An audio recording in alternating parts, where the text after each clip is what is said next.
ABP news आपको रखे आगे।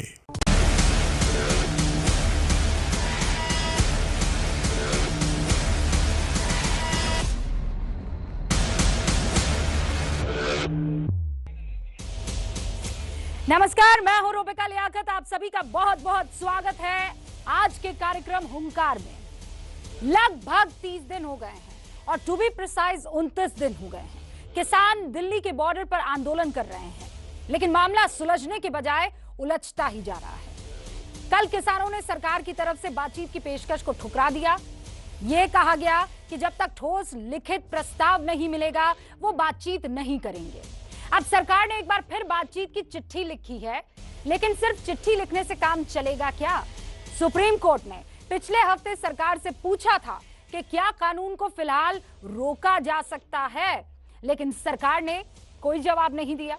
दूसरी तरफ किसान भी कह रहे हैं कि जब तक कानून वापस नहीं होगा उनका आंदोलन जारी रहेगा और तेज होगा। और इस बीच क्या हो रहा है? कृषि कानूनों को लेकर राजनीति हो रही है और चरम पर हो रही है। जिस कांग्रेस ने, यकीन मानिए, जिस कांग्रेस ने अपने घोषणा पत्र में, मैनिफेस्टो में लिख कर दिया था कि वो कृषि सुधार कानूनों को लागू करेगी, अब वो इन सुधारों का विरोध कर रही है और विरोध के नाम पर यह भी कह रही है कि देश में लोकतंत्र है ही नहीं। आज हुंकार में इस मुद्दे पर चर्चा होगी, लेकिन पहले तफसील से आप इस रिपोर्ट को देखिए। एक एक बिंदु इस रिपोर्ट में मेंशन है और फिर खास मेहमानों से आपका परिचय होगी हुंकार।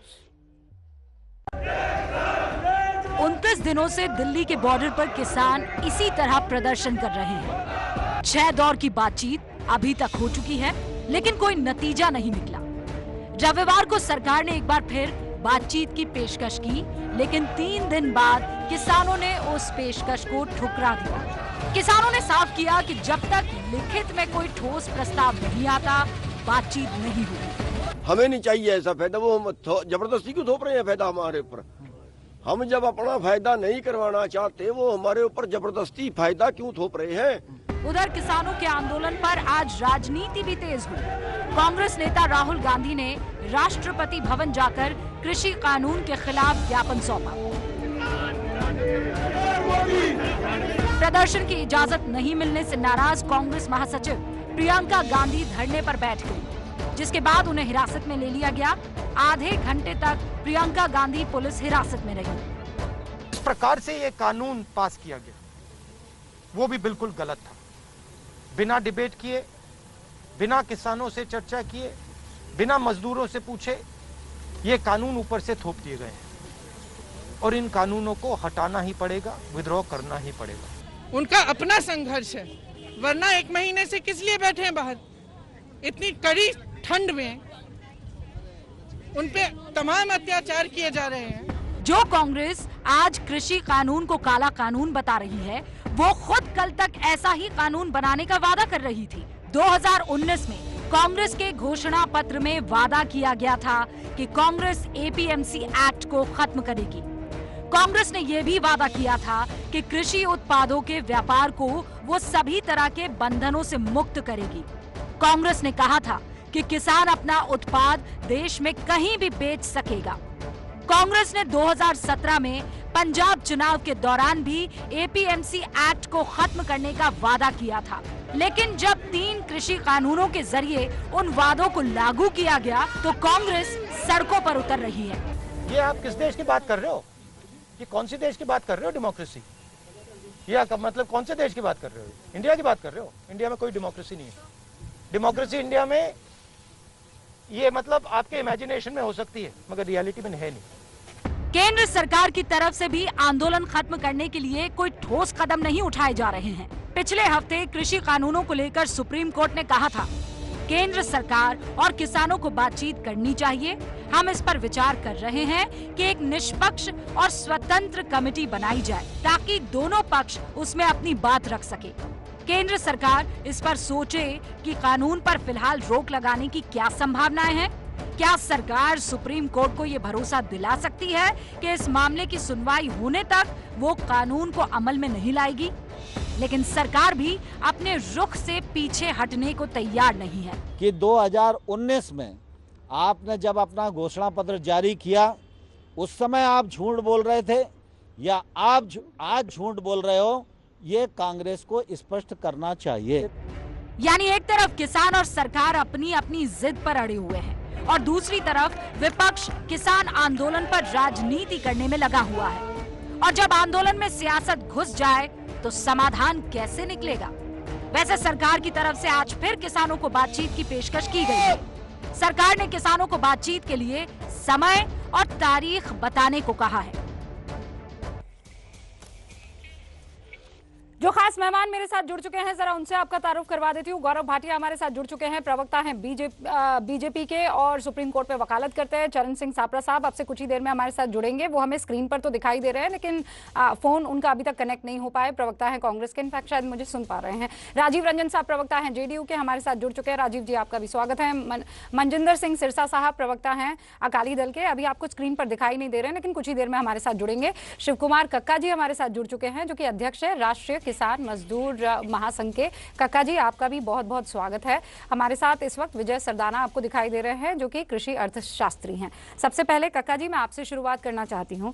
कक्का जी, किसानों का फायदा एपीएमसी एक्ट से परे एक ऐसा माहौल बनाना है जहां वो अपनी मर्जी से चाहे वहां पर अपना सामान, अपनी फसल बेच सकता है, फिर क्यों किसी को आपत्ति होनी चाहिए? चलिए ये थोड़ा डिटेल वाला मसला हो जाएगा। सरकार कह रही है चलिए बातचीत करते हैं, क्लॉज बाय क्लॉज बातचीत कर लेते हैं। आप लोग तारीख क्यों नहीं दे रहे हैं?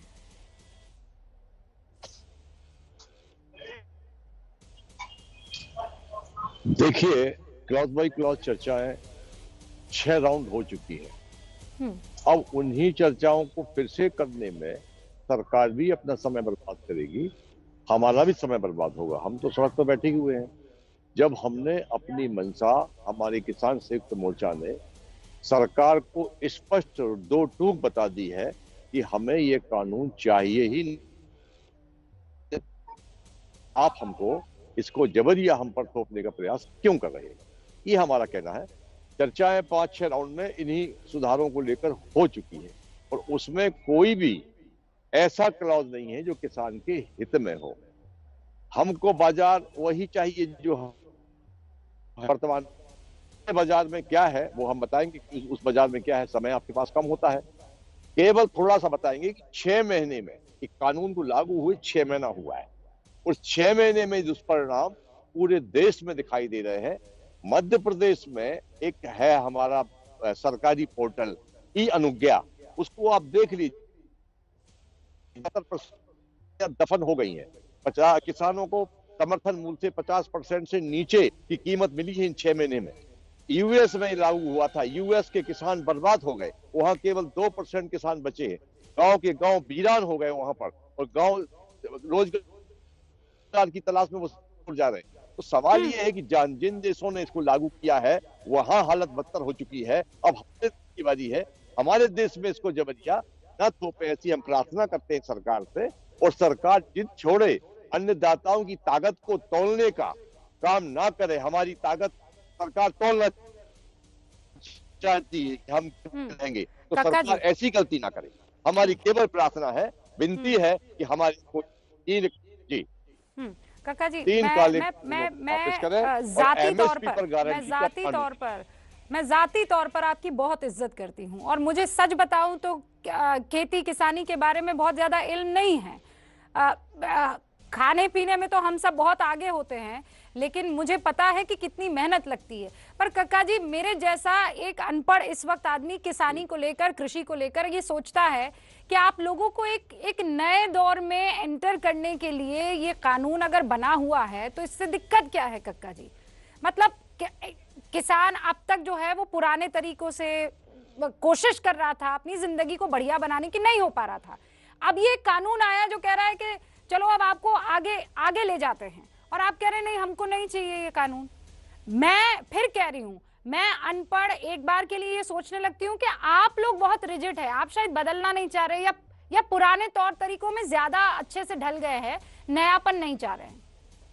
बहुत ईमानदारी से मैंने आपसे ये सवाल पूछा है कक्का जी। आपने सम्मान करती है, आपका बहुत बहुत धन्यवाद। मेरी प्रार्थना केवल ये है कि इस कानून से हमको 6 महीने के जो परिणाम हमारे सामने हैं, अब उस परिणाम के बाद भी इससे हमको नुकसान हो रहा है। देखिए, बाजरा हमारा 2100 बिकता है, इस कानून के लागू होने के बाद 900 1000 बिका है। मक्का बिकता है हमारा 1850 समर्थन मूल्य है, इस कानून के लागू होने के बाद 800 700 बिका है। जितनी भी जीन्स है वो आधे से कम दाम में बिकी है इस कानून के लागू होने के बाद। प्रदेश मंडियां चली, मैं इसी पॉइंट को आगे ले जा रही हूं। हाँ कक्का जी, मैं इसी पॉइंट को आगे ले जा रही हूं। पोर्टल कह रहा है। हाँ, मैं इसी पॉइंट को आगे ले जा रही हूँ। आपने एक तो इस पोर्टल का जिक्र किया, आपने कहा 6 महीने कानून को लागू हुए हो चुका है। हमारे साथ विजय सरदाना जी हैं। विजय सरदाना जी, मतलब जो रिजल्ट दिख रहे हैं वो इनके फेवर के नहीं हैं और इसीलिए ये खौफ है। अभी दो उन्होंने क्रॉप्स के दाम बता दिए। शिव कुमार जी नमस्कार, मुझे ये बता दीजिए आज सरसों का भाव क्या चल रहा है? आज सरसों का भाव है 55 रुपए, आपका एमएसपी है 38 रुपए 50 पैसे। आज सोयाबीन का भाव क्या चल रहा है कक्का जी? आपका एमएसपी से ऊपर चल रहा है। पिछले साल इसी महीने में मक्के का भाव था 21 रुपए।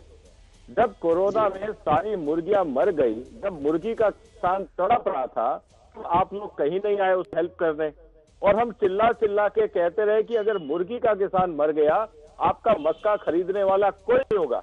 तब कोई किसान नेता नहीं सुन रहा था हमारी बात। आज जब मक्की का किसान बर्बाद हो गया तो 6 रुपए में बिका। आज मक्की का क्या रेट है? 14 रुपए। जैसे जैसे मुर्गी अपना क्षेत्र बढ़ाती जा रही है वापस, हम बढ़ते जाएंगे। आप सरसों की बात नहीं करेंगे, आप सोयाबीन की बात नहीं करेंगे।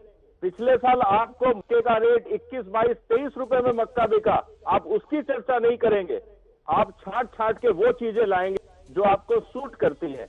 ऐसा मत करिए कक्का जी, आप बहुत सीनियर आदमी हैं, देश को मिसलीड मत करिए। धन्यवाद। कक्का जी,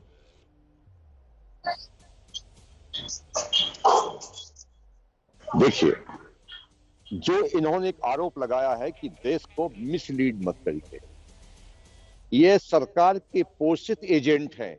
ये वो बता रहे हैं जिनको कि अभी सीजन नहीं है, अभी सरसों का सीजन नहीं है। और सरसों की बात करें, दीपिका जी इनसे पूछिए मेरे तथ्य गलत है क्या?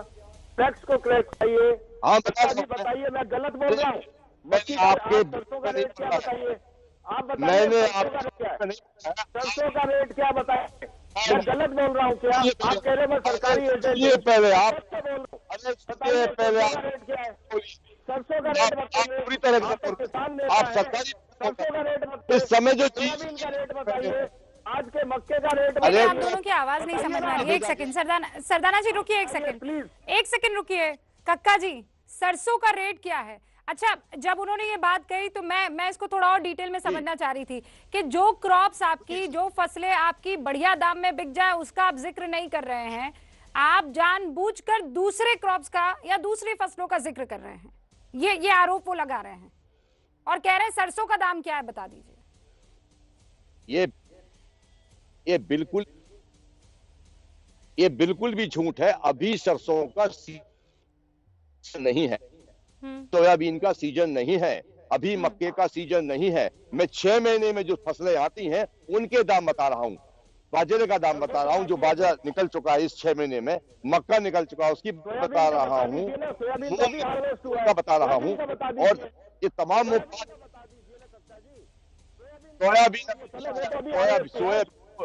सोयाबीन को निकले हुए समय हो चुका है। अरे वाह, सोयाबीन किसानों ने बोना। भाई कक्का जी ऐसे मत बोलो प्लीज। ये आप रास्ता पतली गली से निकलने वाला जिसको बोलते हैं ना, वो ये है। आप तथ्य नहीं बताएंगे, आप तथ्य नहीं बताएंगे। आप जो 6 रुपए की बात कर रहे हो कौन से महीने में था?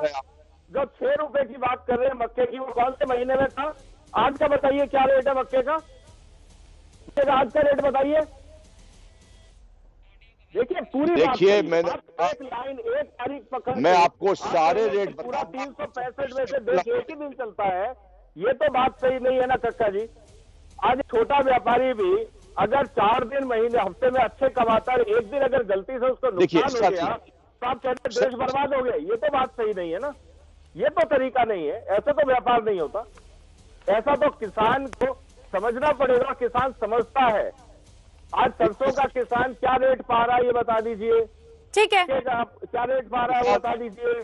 सोयाबीन का क्या रेट है बता दीजिए। ठीक है, तीन और मेहमान की बात नहीं करते हैं। कक्का जी और सरदाना जी, आप दोनों में जो इस वक्त बातचीत हो रही थी, एक तो ऑडियो की वजह से बहुत हद तक आवाज नहीं समझ में आ रही थी। मुझे लगता है अगर ऑडियो होता तो बहुत चीजें बहुत क्लियर हो पाती। मैं दोबारा ठीक करने की कोशिश करती हूँ, लेकिन इस बीच मुझे एक बात से आपत्ति है। चरण सिंह सापरा साहब, मुझे आप लोग किसान के साथ रहिए, आप लोग आंदोलन का साथ दीजिए, पर यह क्या बात हुई कि लोकतंत्र दोबारा खतरे में आ गया? अरे आंदोलन हो रहा है, ये लोकतंत्र की वानगी नहीं है क्या?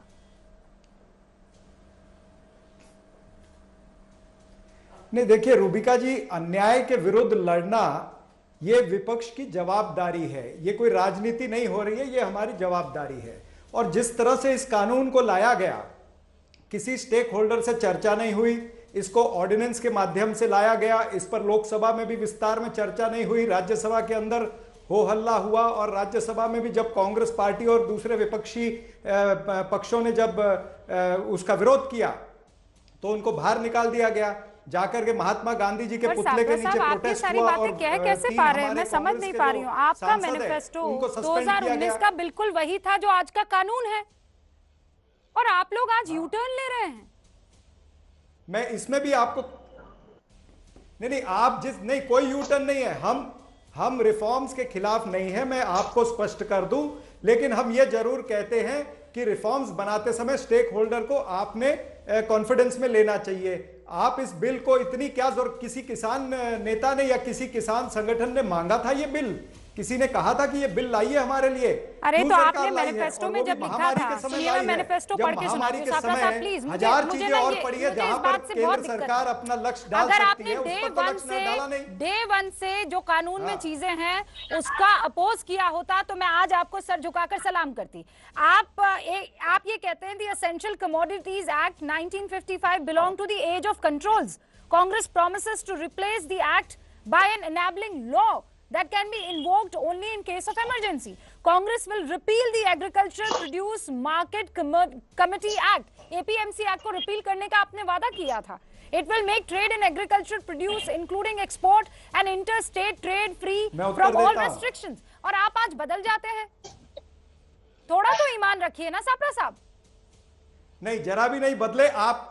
आपका नजरिया बदल रहा है। इसके आगे अगर आप पढ़ेंगे, देखिए कांग्रेस पार्टी का मूल अर्थ यह था कि एपीएमसी मार्केट में रिफॉर्म लाना, मतलब हम मल्टीपल मार्केट्स क्रिएट करना चाहते थे। हम आज एपीएमसी मार्केट का दायरा है 40 से 50 किलोमीटर का।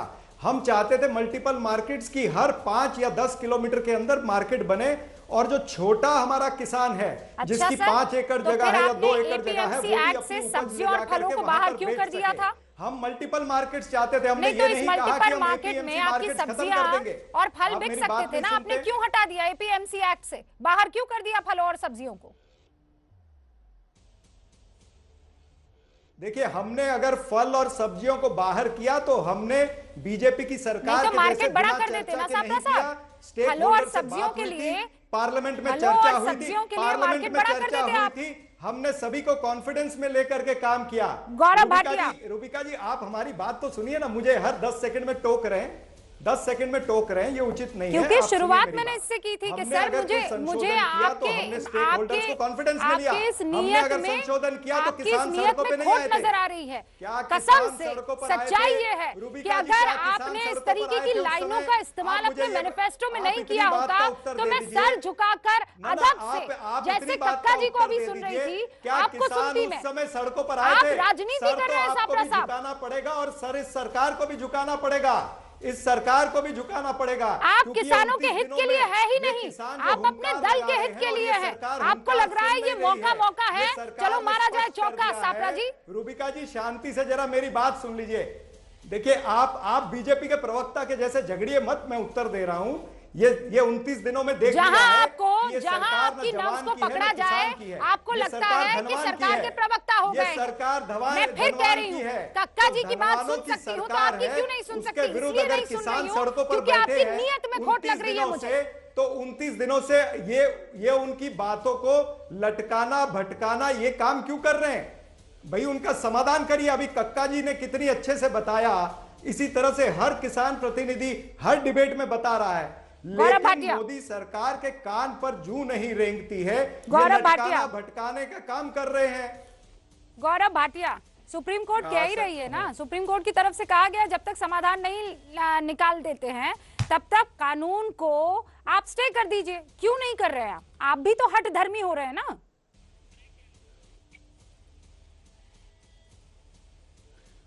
रूबिका जी, सबसे पहले तो आप ये गलत कह रही हैं कि सुप्रीम कोर्ट कह रही है कि स्टे कर दीजिए।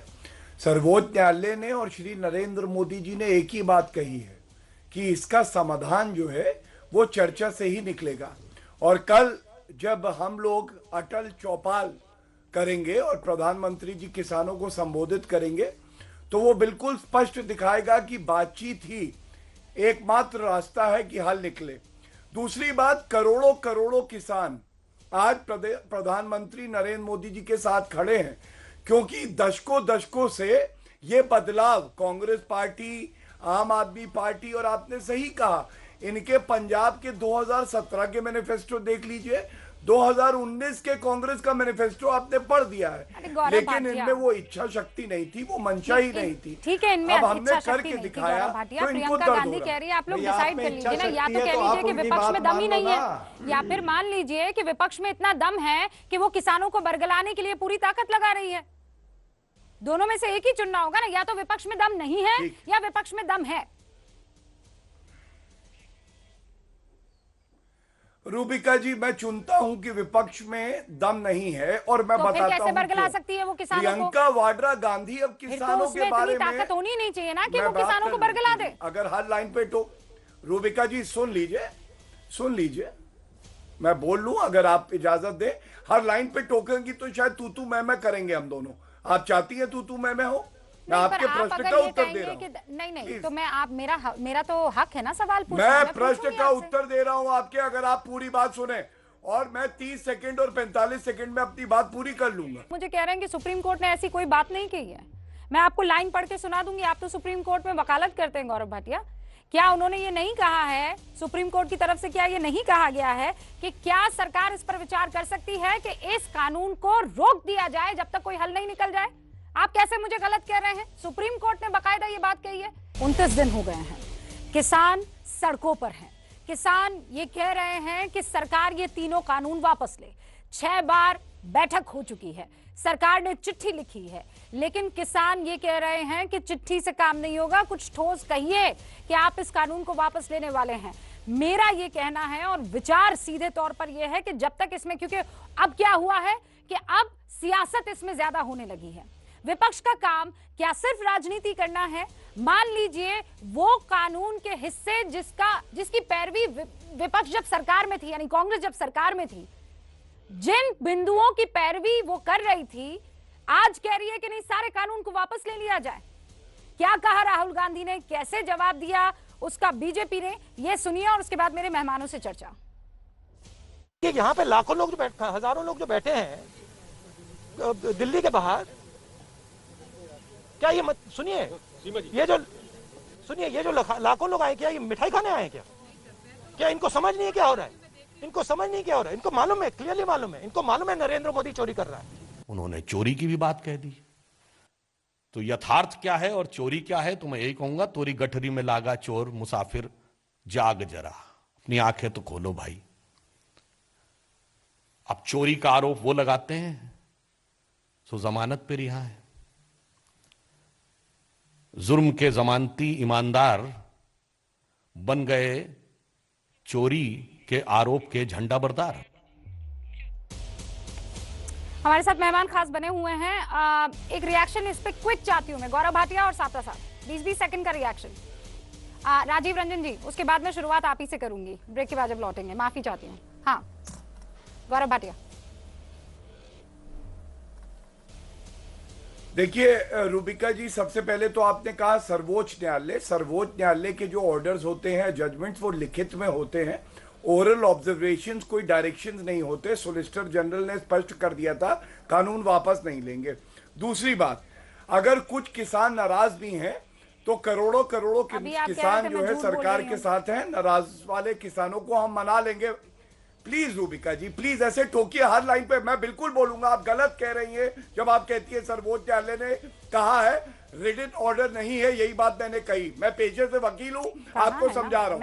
आप अगर मेरी बात को काटना चाहती है, आप किसी और वकील से पूछ लीजिएगा। आप मुझे गलत नहीं साबित कर सकते हैं ना। बात पूरी कर आप जितनी तैयारी से आते हैं उतनी तैयारी से मैं आती हूँ। सुप्रीम कोर्ट ने कहा है संभावनाएं तलाशी है। दर्शकों पे छोड़ दीजिए रूबिका जी।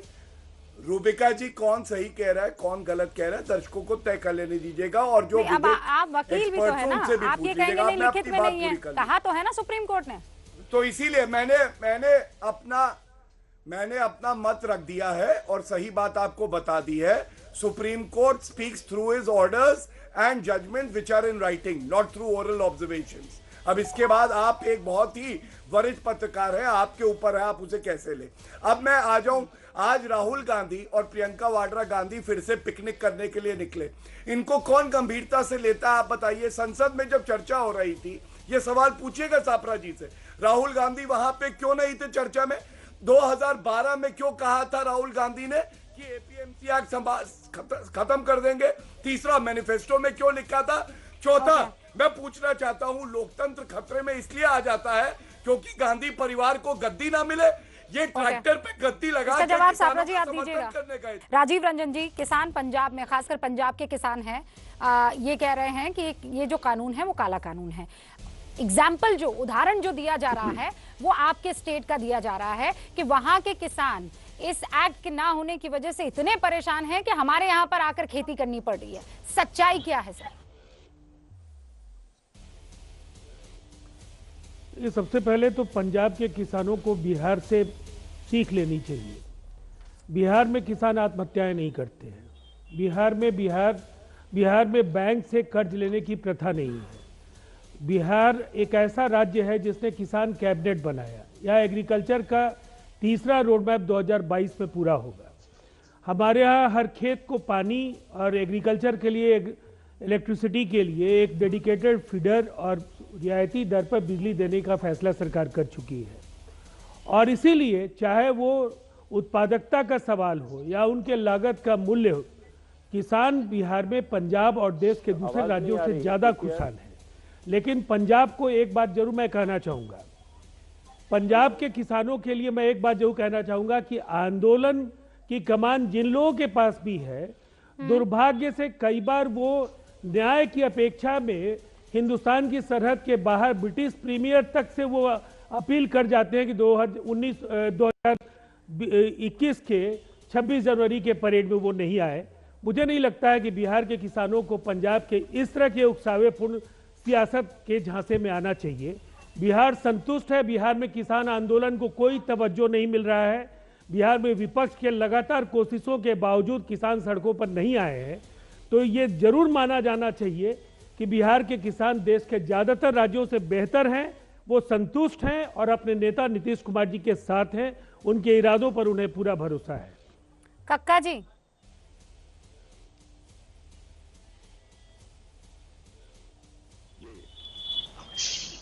इनसे पूछिए कि 2006 में बिहार में एमएसपी बंद कर दी गई और जब मिनिमम सपोर्ट प्राइस बंद हुआ तो वहां मक्का, गेहूं, चना, धान का रेट कितना हुआ?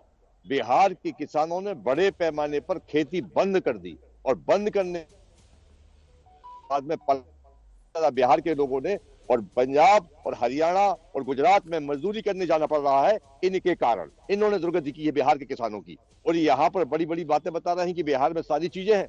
बिहार का किसान आंदोलित है, पीड़ित है, शोषित है और बिहार का किसान हमारी सुनिए 30 सेकंड पूरा, ये 35वां मिनट है और आपको मैंने लगातार सुना है। अब जवाब भी सुन लीजिए। क्यों सुनिए? नहीं, बीच में नहीं, आप लगातार आपका मोनोलॉग चल रहा है। अब कक्का जी अब सुन भी लीजिए, लगातार मैं आपको नहीं सुनूंगा।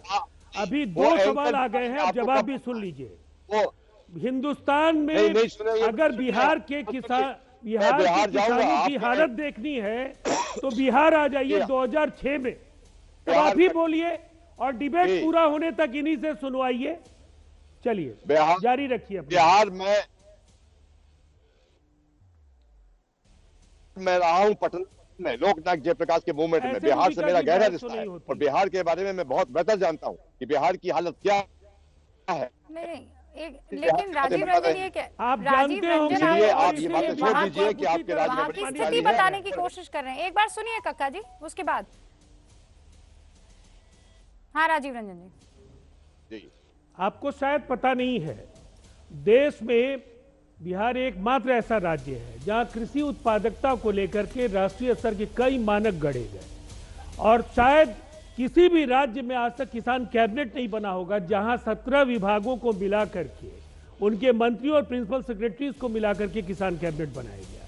बिहार का एग्रीकल्चर रोड मैप 2022 में पूरा होने जा रहा है, और कृषि उत्पादों को लेकर के राज्य में एग्रो बेस्ड इकोनॉमी को जिस तरह से एक बड़ी उम्मीद के तौर पर लोग देख रहे हैं, और ताजा इस बार की भी पारी की जो शुरुआत है, पहले ये बताइए कैबिनेट को औपचारिक अगर मानिए तो दूसरे कैबिनेट तो फिर यहाँ पंजाब में मजदूरी करने के लिए अपने खेतों को बेच कर कौन जा रहा है?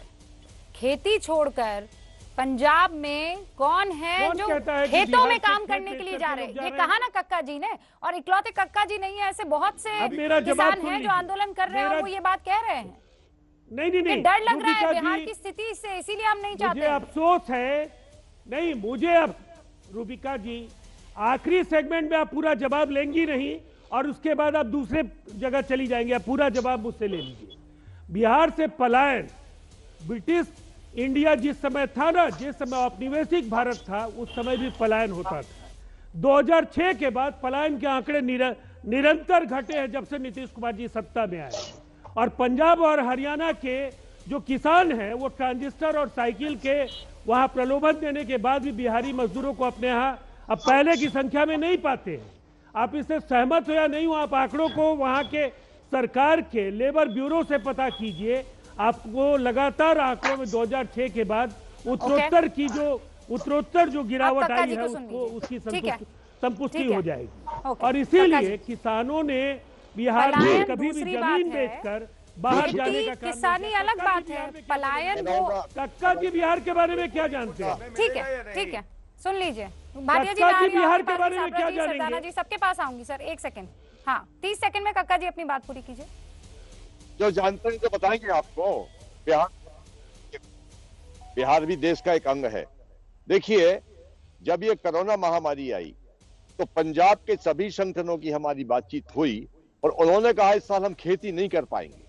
क्यों नहीं कर पाएंगे? बोले सारा मजदूर बिहार का आके पंजाब में हमारी सहायता करता है, मजदूरी करता है, और कोरोना की महामारी की वजह से वहां का लेबर नहीं आ पा रहा है। मध्य प्रदेश में जितने तलावटी हैं पूरे मध्य प्रदेश में वो बिहार के हैं। बिहार का मैं बहुत सम्मान करता हूं। बिहार ने हमेशा देश को दिशा दी है, और बिहार ने लोकनायक जयप्रकाश जैसा मूवमेंट खड़ा किया है। इस आंदोलन की भी दिशा बिहार देने वाला है, उसका केवल इंतजार करिए आप। तो ये बात ठीक नहीं है इनकी कि बिहार से पलायन कम हुआ है आपके कार्यकाल में। आपने कहा कि किसान वहां पर परेशान है, फिर आप कह रहे हैं नहीं वहां से लेबर हमें नहीं मिला है। लेबर और किसान ये तो दो अलग अलग चीजें होगी ना।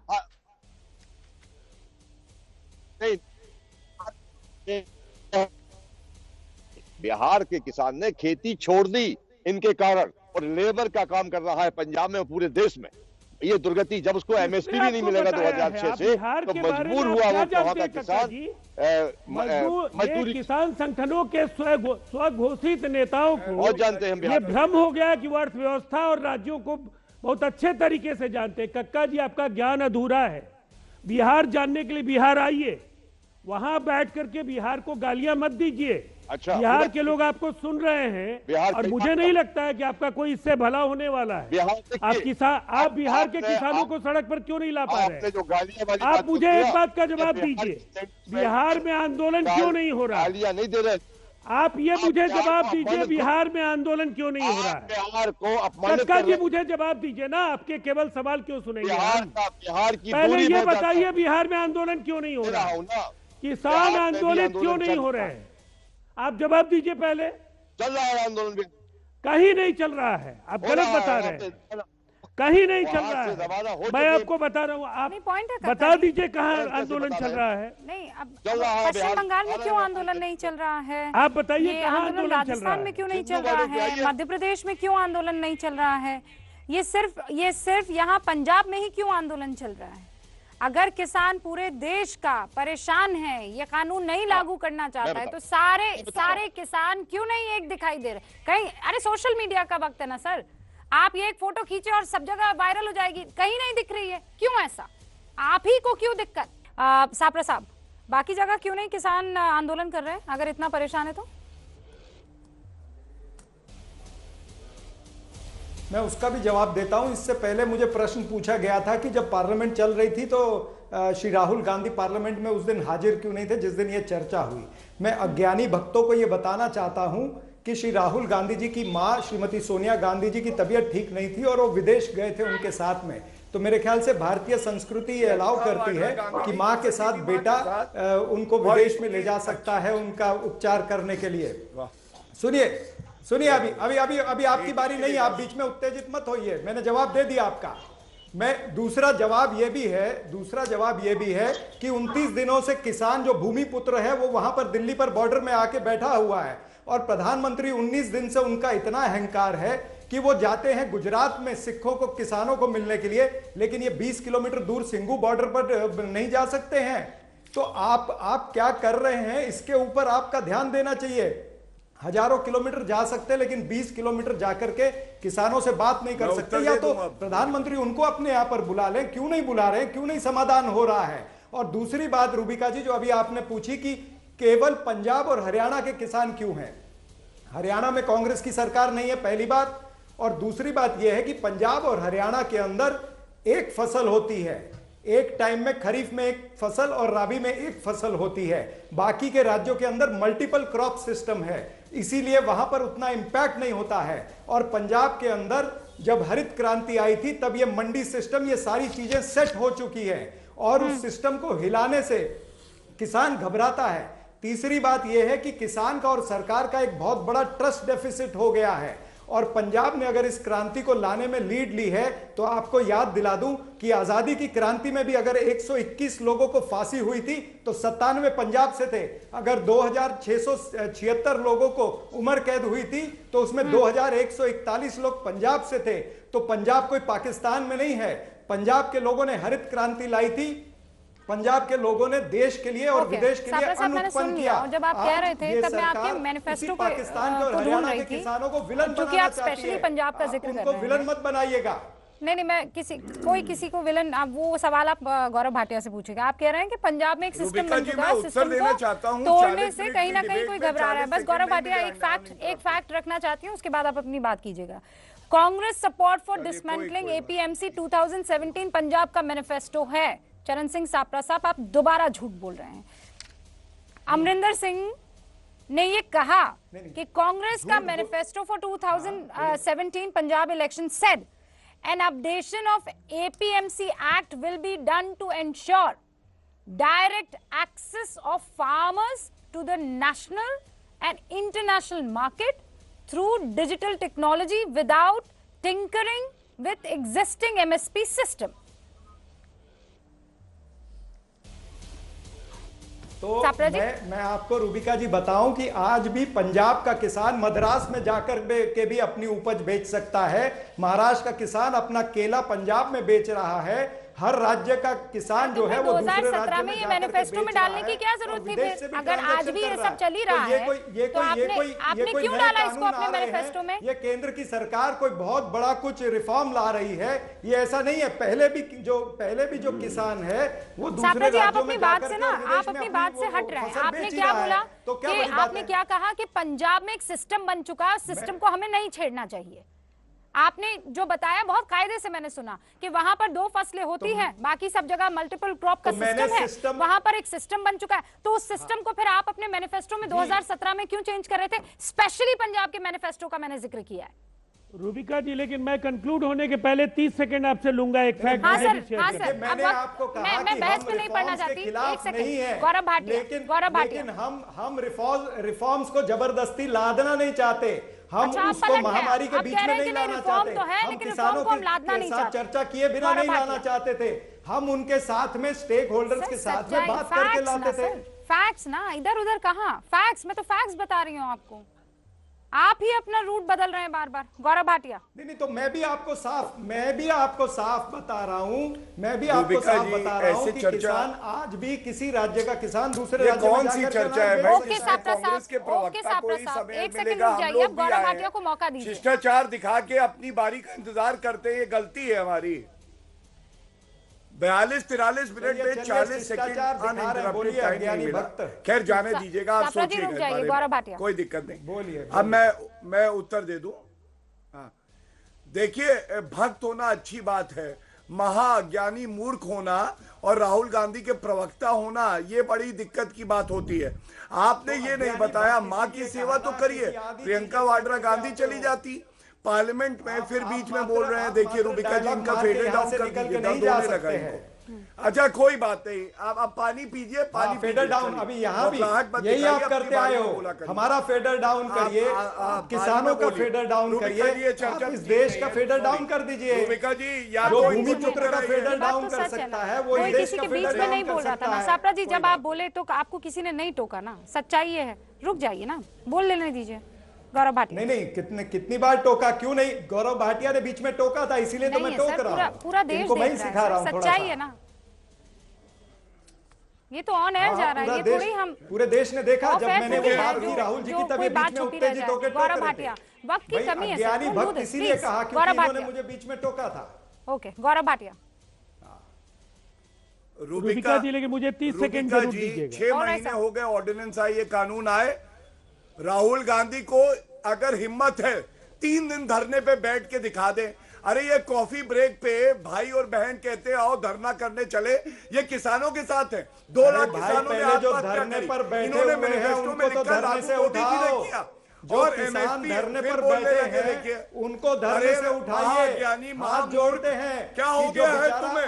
राहुल गांधी मत बनो, जो भूमिपुत्र बैठा है जीवन निरर्थक हो जाएगा, को पहले धरने से उठाइए। क्या इस सरकार की जवाबदारी नहीं है भूमिपुत्रों को धरने से उठाने की? राहुल गांधी जैसे वैसे हैं वहां पर अगर आज 35 किसान अगर वहां पर मर गए हैं तो कितने लोगों की शहादत आप लेना चाहते हैं? बाकी सेवा करेंगे, सरकार ये बता दे कितने लोगों की शहादत आप लेना चाहते हो, कितने किसानों को शहीद करना चाहते हो? कोई नहीं बोलेगा, तो समाधान नहीं निकल पाएगा। कितने दिन और कितने महीने और उन सापरा जी, मैंने आपसे रिक्वेस्ट की थी, आपने जब कहा कोई बीच में नहीं टोक रहा था, लेकिन आपने उस बात को नहीं रखा।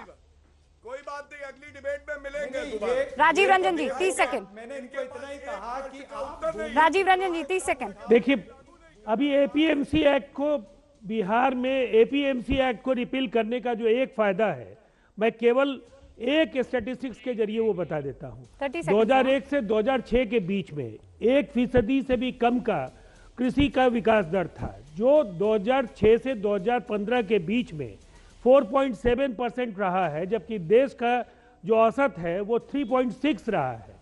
तो एपीएमसी एक्ट को हटाए जाने के बाद बिहार के किसान खुशहाल हैं। इस एक आंकड़े के जरिए ये काफी बड़ा सच कम से कम कक्का जी जैसे किसान नेताओं को समझ लेना चाहिए। और ये रिपील करने की बात भी नहीं है, ये एपीएमसी एक्ट में सुधारों के जरिए किसानों को फायदा पहुंचाने की बात है। और हठधर्मिता और किसानों के हितों से जो सौदा ये कर रहे हैं, ये निवेदन है कि एक वक्त एक जगह मुकर्रर की जाए। आप कह रहे हैं कि 6 बार बात किए, क्या निकल कर आया? लेकिन जब तक बात नहीं होगी समाधान नहीं होगा, और इस बीच अगर सियासत हो गई तो पक्का समाधान नहीं होने वाला। बहुत बहुत शुक्रिया आप सभी का हमारे साथ जुड़ने के लिए। दिल्ली दंगों के मामले में दिल्ली पुलिस की स्पेशल सेल ने सुप्रीम कोर्ट के वकील महमूद पराचा, कई बार आपने देखा होगा उनको हुंकार में डिबेट करने के वक्त जरूर एक स्पोक्स पर्सन की तरह दिखाई देते हैं, एक आइडियोलॉजिकल उनका पक्ष रहता है। उनके दफ्तर पर छापेमारी हुई है। महमूद पराचा पर जमानत के लिए फर्जी दस्तावेज देने का आरोप लगाया गया है। साथ ही उन पर एक आरोपी को गलत बयानी देने के लिए, गलत बयानी करने के लिए मजबूर करने का भी आरोप है। मामले में पुलिस ने कोर्ट के आदेश के बाद जांच शुरू कर दी थी।